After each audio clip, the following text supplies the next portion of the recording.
práctico con el profesor Juan, un ampli, y si no lo han hecho lo van a hacer, que se llama transistor de efecto de campo. Estos transistores de efecto de campo nosotros habíamos hablado que estos FET se dividían en dos grandes categorías. Lo que se denomina el JFET, que es el que vamos a analizar, y después otro que se denomina MOSFET. Metal óxido semiconductor, transistor de efecto de campo. ¿Sí? Las iniciales son transistor, efecto de campo y las J es de juntura. Y en este caso se lo denomina, los otros se lo denomina MOSFET, ¿sí? Por las características constructivas que tienen. Los dos trabajan de la misma manera y los dos tienen las mismas características. La diferencia que van a encontrar entre un JFET y un MOSFET están relacionadas principalmente por la forma constructiva con la cual el fabricante los diseña y por otro lado con características eléctricas relacionadas a el manejo de la corriente. Nosotros habíamos hablado, también les había comentado que la principal característica que tienen estos dispositivos es que la corriente de salida o corriente de drenador básicamente está controlada por la tensión que yo le coloque a la gate o a la compuerta. Esa es la principal característica. Ustedes en los transistores bipolares le metían una corriente en la base, la amplificaba y tenían una corriente en el colector. ¿Sí? Yo acá puedo controlar la corriente de salida directamente con tensión. ¿Sí?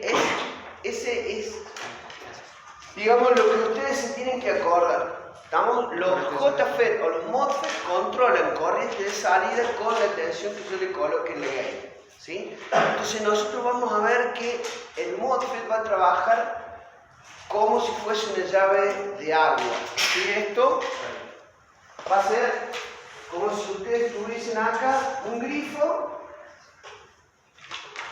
¿Sí? Yo tengo acá una llave de apertura en mi grifo. Acá tengo un sumidero y acá tengo el resumidero por donde sale el agua. ¿Sí? Y acá tengo un tanque de agua.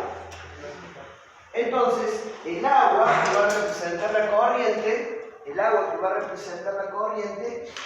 va a ir desde este elemento que se va a hacer la fuente, el tanque es la fuente de agua, y se va a drenar por el sumidero, ¿sí? Que va a ser el drenador. El control del caudal de esa agua yo lo voy a hacer con esta llave que va a ser la gate o la compuerta. ¿Sí? Entonces, la cantidad de agua que yo saque de la fuente va a depender de la apertura que va a tener la llave o la válvula. ¿Sí? Y el agua esa se va a drenar por el sumidero o el drenador. De esa manera trabajan los MOSFET. Yo voy a controlar la cantidad de corriente que va a tener el dispositivo desde el drenador al surtidor con la tensión que yo le coloque en la gate. Por eso la analogía con la llave de agua. ¿Sí? Fíjense que, ¿qué pasa cuando la llave de agua está apenas abierta? Tenés un poquito caudal de agua. Cuando yo voy aumentando, la apertura de la llave pasa más agua hasta que llega un punto que la llave está abierta. Y por más que este tanque de agua tenga mucha presión, siempre va a salir el mismo caudal de agua. ¿Estamos? Entonces, en este dispositivo vamos a ver que va a trabajar de esa manera. Yo le empiezo a meter una tensión, como para que circulen corriente por el dispositivo, y de acuerdo a la tensión que yo le vaya colocando acá en la gate, voy a hacer que esa apertura de agua o esa cantidad de flujo de electrones que se van a ir moviendo va a depender de la tensión que yo le ponga acá. Si yo le pongo mucha tensión, voy a tener poco flujo de agua. Si yo le meto mucha tensión, voy a tener un flujo de agua malo. ¿Estamos de acuerdo? Entonces, constructivamente,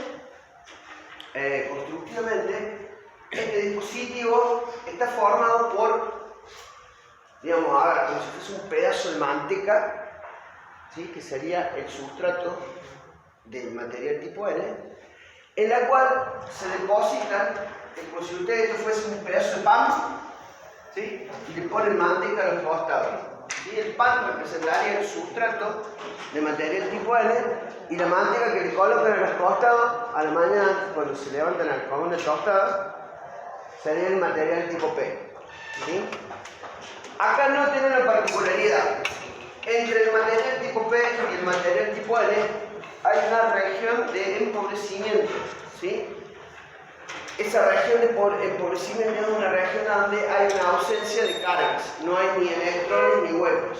¿Sí? Recuerden que, seguramente le había dicho la profe de química, que hay átomos que tienen, no están completos en el último orbital, vieron que se van llenando de octetos.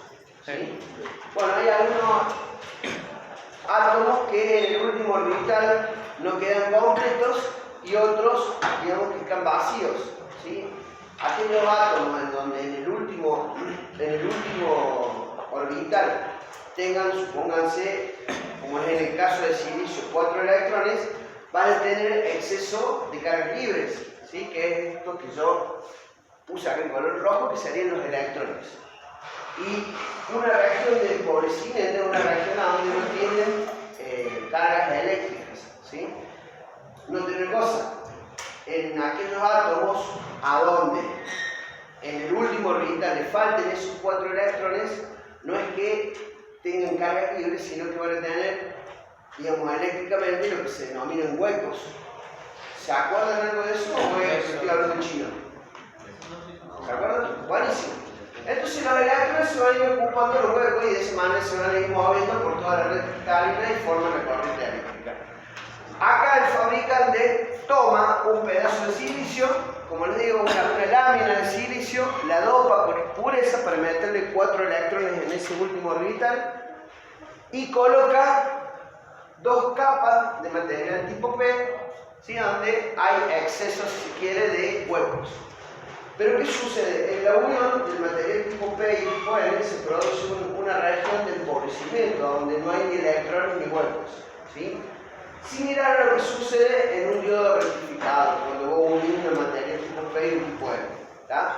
Entonces, dependiendo de la polarización, si vos le metés una polarización directa, en esta región, si yo acá le pongo un potencial positivo, ¿qué va a hacer los electrones? Se van a ir al potencial positivo. ¿Sí? Y van a establecer una corriente por acá por la compuerta. Si yo acá le meto una potencial negativa, ¿qué creen que pasa? No hay circulación de corriente, ¿sí? Porque en un diodo polarizado al revés no hay circulación de corriente. Entonces, este tipo de dispositivo, para que se produzca el efecto del control, va a ser necesario que acá le meta una tensión más negativa que en el surtidor, para que justamente no exista circulación de corriente hacia la compuerta y toda la corriente vaya desde el drenador al surtidor. ¿Me van siguiendo o no? ¿Sí? Bueno. Entonces, principal característica de esta, caballeros y señoritas. El JFET o el MOSFET es un dispositivo que controla corriente con la tensión que yo le coloco en el gate. La corriente en el interior del dispositivo va a quedar limitada por una serie de resistencias distribuidas que tienen propia, que va a ser propia característica del canal. Esta zona por donde pasan los electrones se le denomina canal. ¿Tá? Entonces, la segunda característica importante que nosotros vamos a mencionar es que va a tener una impedancia de entrada, el transistor, que prácticamente va a ser infinita, y una impedancia de salida que va a ser prácticamente nula. Y créanme que estos valores son normales. Generalmente tiene una resistencia de entrada del orden de 10 megas. ¿Sí? 10 megas de impedancia de entrada. Sin polarización, sin nada. Y la impedancia de salida como máximo ronda el valor de K. O sea, valores normales son 100 ohm, 200 ohm, 10 ohm. ¿Sí? Eso se le denomina resistencia dinámica del dispositivo. Son valores muy bajos. Entonces, si es un dispositivo que tiene una alta impedancia de entrada y una baja impedancia de salida, la segunda característica importante que va a tener este dispositivo O la tercera va a ser que va a ser un dispositivo que va a tener una elevada ganancia de tensión, ¿sí? Una elevada ganancia de tensión. Yo le voy a meter al dispositivo una señal muy chiquita en la entrada y voy a poder amplificarla mucho en salida, ¿sí? Una señal de tensión muy grande en salida. Cuestión que lo hace totalmente ideales para trabajar en conmutación como si fuesen una compuerta lógica, ¿sí? Una compuerta tipo AND, por ejemplo, que yo le coloco un 1 y un 1 y que tiene en la salida. Un 1. Entonces, ¿qué pasa? Ese 1 es un nivel de tensión, ¿sí? Estos dispositivos, por esa característica de tener una elevada ganancia de tensión, hacen que a la respuesta que tengan a la salida, yo le meto un 1 acá, igual se saca un 1 acá, lo hagan prácticamente de manera instantánea, sin que tengan un tiempo de conmutación muy grande. Cuestión que en los transistores comunes, en los transistores BJT, ese tiempo de conmutación, de amplificar corrientes desde la base hacia el colector, lleva un cierto tiempo. Esto, el tiempo de conmutación, van a ver que son del orden de los nanosegundos, ¿sí? Y esa característica hace que estos dispositivos se los utilice para construir circuitos integrados, ¿sí?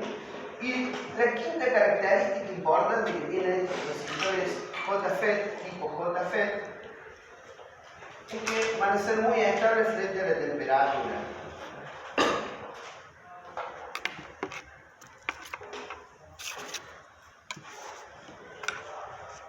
A la temperatura.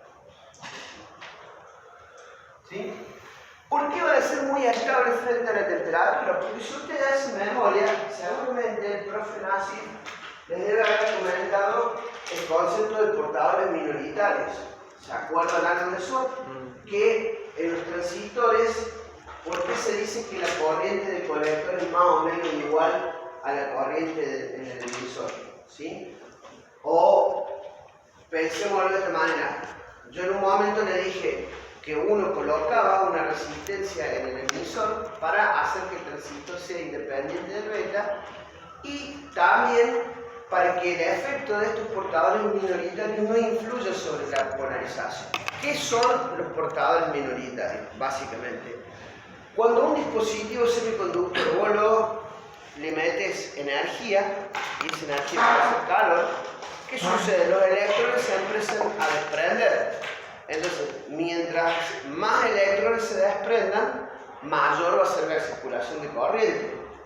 Entonces, en los transistores bipolares sucede que cuando vos lo expones a la temperatura, suele incrementarse la corriente de colector por efecto de estos portadores minoritarios. En este tipo de dispositivos, la corriente eléctrica es únicamente producida por el movimiento de electrones, no por el movimiento de electrones de portadores minoritarios producidos por la temperatura, ¿sí? Entonces, hace que la temperatura, por más que el dispositivo esté soportando determinadas temperaturas, solamente la corriente eléctrica se produzca por el movimiento de esos electrones.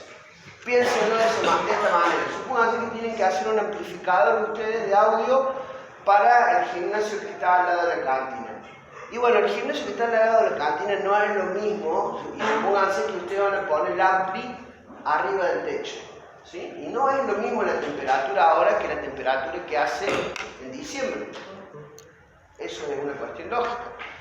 Entonces, indudablemente, si tu amplificador está en un lugar donde se ve muy afectado por la temperatura, se va a producir un aporte sustancial de estos portadores minoritarios que aumenta la corriente de colector, y si aumenta la corriente de colector te desplaza el ampli de su punto de funcionamiento. Y por ahí no está bueno. Es como le decía el otro día, quiero escuchar Spinetta y también escuchando a Daddy Yankee. ¿Sí? Quiero escuchar Spinetta, no quiero escuchar. O al sumo a Edmundo Rivera, no a Daddy Yankee. Entonces, estos amplificadores por sus características, digamos, la mayor cantidad de corriente la producen los electrones. Y eso, digamos, hace que, por más que lo ponga en un lugar donde se produzcan variaciones grandes de temperatura, el punto de polarización no va a cambiar. ¿Estamos hasta ahí? Entonces, resumiendo, ¿qué es lo que ustedes se tienen que acordar? Tres cosas importantes. El JFET o el MOSFET es un dispositivo que la corriente la controla con tensión, que tiene una muy alta impedancia de entrada y una muy baja impedancia de salida, ¿sí? Y que son dispositivos ideales para construir circuitos integrados. ¿Estamos de acuerdo? Bien, entonces a partir de eso, lo que nosotros vamos a analizar van a ser cómo funciona este elemento. ¿Sí? Sí. ¿A qué se refiere la F en el punto 1? Funciona. Ay, si a vos te dicen, es una nomenclatura, y igual a 2x más 1, eso es la ecuación de una recta, ¿sí? Eso es una nomenclatura clásica de una función matemática. ¿Por qué? Porque ¿cuál es la variable dependiente? Y la variable independiente es x.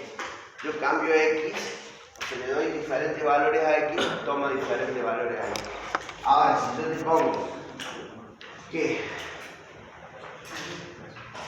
la corriente de drenador está en función de la tensión que tengo en la compuerta, es otra forma matemática de referirse a una expresión, ¿sí? Nosotros vamos a ver que esta corriente, fíjense, esta corriente de drenado, para que quede bien de manifiesto, ya le va a caer la ficha de por qué es esto, se calcula así.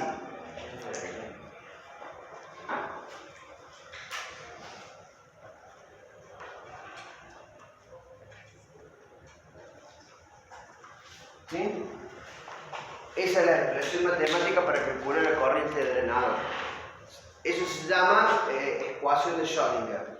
Entonces, fíjate vos que acá, ¿cuál es la variable dependiente, independiente, la tensión entre la gauge y el surtidor? ¿Por qué? Porque esto es un dato y esto es un dato. Esto sale de la hoja de datos del MOSFET. ¿Sí? Yo varío la tensión en la compuerta, varía la corriente en el drenador. ¿Me siguen? ¿Más o menos? Sí. Bueno, fíjense una cosa. Lo que vamos a hacer es lo siguiente. Le vamos a meter un poco de polarización a esto a ver qué hace. Pensemos por un minuto que yo coloco acá una fuente de tensión con esta polaridad. Esto que tengo acá, pum, lo llevo masa y esto lo llevo masa. ¿Sí? Esta fuente la voy a denominar BDD, ¿sí? BDD. Entonces fíjense lo que sucede. Fíjense lo que sucede. Lo que yo estoy haciendo, le estoy colocando una tensión positiva al drenador respecto al surtidor. Y estoy haciendo que la tensión en la compuerta esté al mismo potencial que en el surtidor. ¿Estamos? Por lo tanto, la tensión en la gate y la tensión en el surtidor tienen el mismo valor y vale 0 voltios. ¿Sí? Básicamente yo estoy haciendo que le estoy dando una tensión entre el drenador y el surtidor mayor que 0 y estoy haciendo que la tensión en la compuerta o en la gate esté a un potencial de 0 voltios. ¿Estamos de acuerdo? Bueno, entonces fíjense lo que sucede. ¿Qué pasa con las cargas eléctricas cuando tienen signos opuestos? ¿Se atraen o se repelen? Se atraen. Se atraen. Entonces, todos estos electrones que tienen un signo negativo van a ir escupidos como, van a salir rajando como escupidos de músico hacia el potencial positivo de la batería. ¿Estamos? Todos estos electrones que están libres, los guasos están libres, como pasa. Los electrones hacen como ustedes cuando suena el recreo. Para no escucharme mal la boludez que hablan, salen cagando por la puerta esa. Entonces, esto es lo mismo. Acá hay una fuente positiva, todos los electrones boom, se van al terminal positivo de la batería. Eso hace que se establezca una corriente eléctrica Recuerden que la corriente eléctrica va en el sentido opuesto al movimiento de los electrones. Entonces, si todos estos electrones salen cargando con el potencial positivo de la batería, se establece una corriente eléctrica desde el drenador hacia el surtidor. ¿Estamos de acuerdo? Fíjense una cosa, esta corriente eléctrica, que yo la voy a denominar corriente de drenador, va a quedar limitada por la resistencia interna que tenga en el canal. Esto que está dibujado acá no es que adentro del dispositivo exista una resistencia, sino que existe una resistencia distribuida, justamente producida por las capas de material semiconductor. ¿Vamos? Entonces, fíjense una cosita. Esta resistencia distribuida podemos pensar por un momento que todas tienen el mismo valor. Entonces, si todas esas resistencias tienen el mismo valor, ¿qué va a representar esto? Un divisor resistivo, ¿sí? Y ese divisor resistivo va a ir generando caídas de tensión. ¿Sí? Supongamos que esta fuente tiene 2 voltios, bueno, acá tendrá 1,5 voltios, acá tendrá 1 voltio y acá tendrá 0,5 voltios. ¿Sí? Supónganse que yo le meto 3 voltios, se va a distribuir la tensión de esta manera. Entonces, fíjense una cosa. Si existen diferentes potenciales en diferentes puntos del canal, ¿qué es lo que va a suceder? ¿Qué pasa con un diodo de polarización inversa cuando vos le metes una tensión, digamos, al revés? Cuando yo aumento la polarización inversa, ¿qué pasa con esa región de carga espacial? ¿Qué creen que pasa? ¿Aumenta, disminuye, queda igual? La pregunta es, cuando vos polarizas un diodo de manera inversa, ¿qué pasa con esa región de empobrecimiento? ¿Queda igual? ¿Se agranda? ¿Se achica? Se agranda. Perfecto, se agranda. Entonces, fíjense, esta región de carga espacial se va a ir agrandando en este sentido. Esa región de carga espacial se va a ir agrandando en ese sentido, ¿sí? ¿Por qué se va a ir agrandando en ese sentido? Por la forma con la cual está distribuida la tensión adentro del dispositivo, ¿sí? A donde tengas más tensión, va a ser más ancha la región de carga espacial. ¿Se dan cuenta? Si yo aumento esta tensión que coloco acá, ¿qué creen que va a pasar? Voy a traer más o menos electrones. Más electrones. Si atraigo más electrones, va a circular más o menos corriente. Va a circular más corriente y al circular más corriente va a generar más caída de tensión, y al generar más caída de tensión esto se va a ir ensanchando, ensanchando, hasta que llega un punto en el cual yo coloque acá una tensión en la fuente que va a hacer que estas dos regiones de carga espacial se toquen. Entonces, cuando esas regiones de carga espacial se tocan, ¿qué pasa? El efecto es similar al cual la llave quedó abierta del todo. No pasa más corriente, pasa siempre el mismo caudal de corriente. ¿Se dan cuenta? Entonces, por eso les decía que el JFET es un dispositivo que está controlado por tensión. ¿Sí? Entonces, vos me dijiste que esto iba a estar controlado por la tensión que yo coloque acá en la gate, y vos me pusiste acá una tensión de 0 voltios. Entonces, ¿dónde está el control de tensión? Bueno, vamos por parte, dijo Jack. Esta es la forma para analizarlo. ¿Estamos? Recapitulemos. Yo tengo el MOSFET. El MOSFET es una lámina de material N en la cual se depositan en los extremos material P. Tengo un montonazo de electrones, un montón de electrones. Ni bien yo le pongo una tensión, esos electrones van a generar una corriente eléctrica desde el drenador hacia el surtidor. Como en el interior del MOSFET existe una resistencia distribuida que es propia y característica del material, eso va a generar diferentes caídas de tensión adentro del dispositivo. Eso lo que produce es que esta región de carga espacial se vaya ensanchando hacia la parte de arriba, y al ir ensanchándose esa región de carga espacial va a ir limitando de alguna manera la cantidad de corriente. O sea, Noten alguna particularidad, porque por ahí eso es el concepto que por ahí cuesta entender. ¿Dónde está el control? Porque si yo le meto más tensión, tengo más circulación de corriente. Entonces, la duda por ahí o la confusión dice, che, pero si yo también le meto más tensión, esto se va achicando. Entonces no pasa más corriente. Pero no es así, porque la corriente va a depender de la tensión que yo le coloque acá. ¿Sí? ¿Qué va a suceder? Cuando yo le meta más corriente, esto se va a ensanchar a un punto tal que no es que va a cortar la circulación de corriente, lo que va a hacer es que no pase más de un determinado caudal de corriente, como sucedería aquí en este llave. Sí. ¿Estamos de acuerdo? ¿Se entiende? Sí. Entonces fíjense una cosa, si yo hago, digamos, cómo se comportaría o gráfico, cómo se comportaría el dispositivo en función de la tensión que yo coloque entre el drenador y el surtidor y el valor de la corriente que tome el drenador,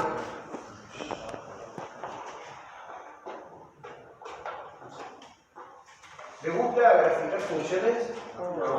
No. Vieron que Nassim dice que los gráficos hablan. Eso le ha dicho de dibujo técnico, ¿no?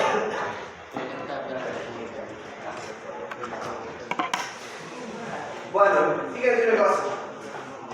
Está buenísimo graficar funciones porque te da una idea. A los que somos así medio duros de entender, las cuestiones gráficas hacen que uno pueda tener una idea rápida de lo que sucede en algún sistema.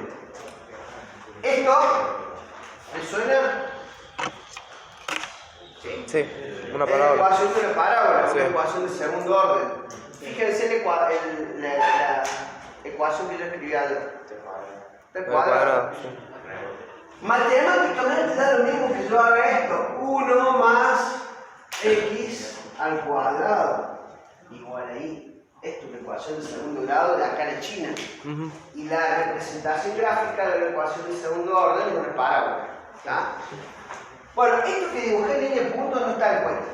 Ya le van a encontrar un sentido. Pero esto es una parábola. ¿Sí? Entonces fíjense una cosa. Yo le dije, guaso, yo le meto una tensión, circula una corriente, pero hay un tope de circulación que está dada por esta llave. Entonces, resulta que por acá hay un valor máximo de corriente que se llama IDS, corriente, drenador al surtidor, y los guasos le meten una S más para hacer referencia que es saturación. ¿Estamos? Entonces fíjense lo que les decía. Esto tiene 0 voltios, no hay circulación de corriente. Le pongo 1 voltio, empieza a circular una corriente. Le pongo 2 voltios, empieza a circular una corriente. 3. Voy aumentando la tensión de esta fuente. ¿Hasta dónde aumento la tensión de esta fuente? Hasta que estas dos regiones se tocan. Y la llave queda abierta al mango, al tope. Entonces cuando sucede eso, circula esta corriente. Por lo tanto, fíjense una cosa. Yo voy a tener algo que va a tener esta ley de crecimiento. Esto es una recta, intento hacer una recta, ¿no? ¿Sí? Yo aumento la tensión, aumenta la corriente. Aumento un culito más la tensión, aumenta la corriente. ¿Hasta dónde aumenta la corriente? Hasta este punto que se produce la apertura máxima de la llave. A partir de ahí ya siempre tenés este valor de corriente. ¿Estamos? Este valor que tienen acá se lo denomina dP0 o tensión de estrangulamiento. Tensión de estrangulamiento.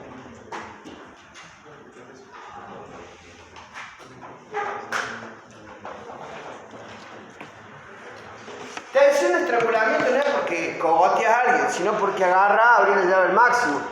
¿Sí? Entonces, fíjense una cosa. Si aumenta la tensión y aumenta la corriente, ¿qué creen ¿cuál sería el comportamiento que tiene el dispositivo? ¿Qué conocen ustedes que cuando aumenta la tensión aumenta la corriente?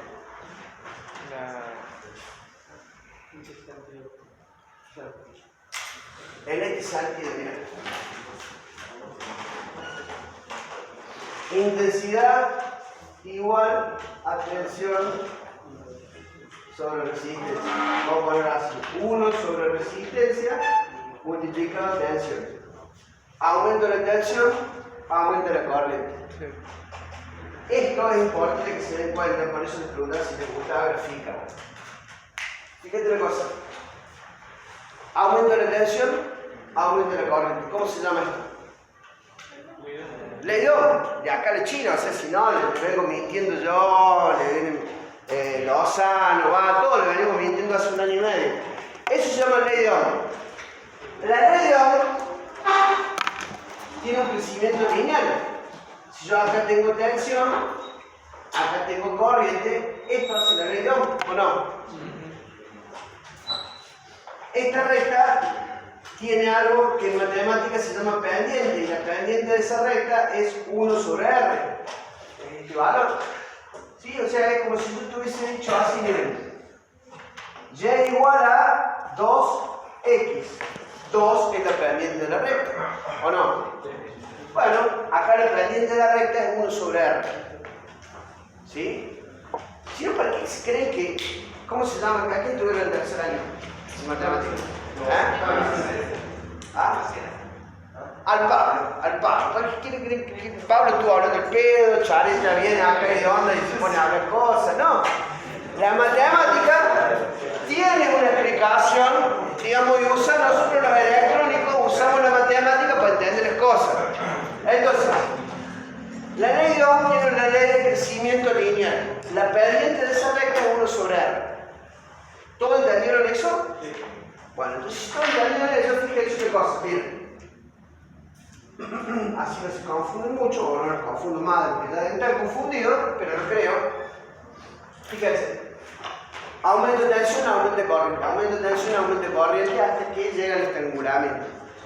Por lo tanto, toda esta parte tiene una ley de crecimiento lineal similar a lo que sucede con la ley de Ohm que había dibujado. Entonces, durante toda esta parte, el MOSFET trabaja en algo que se llama zona óhmica.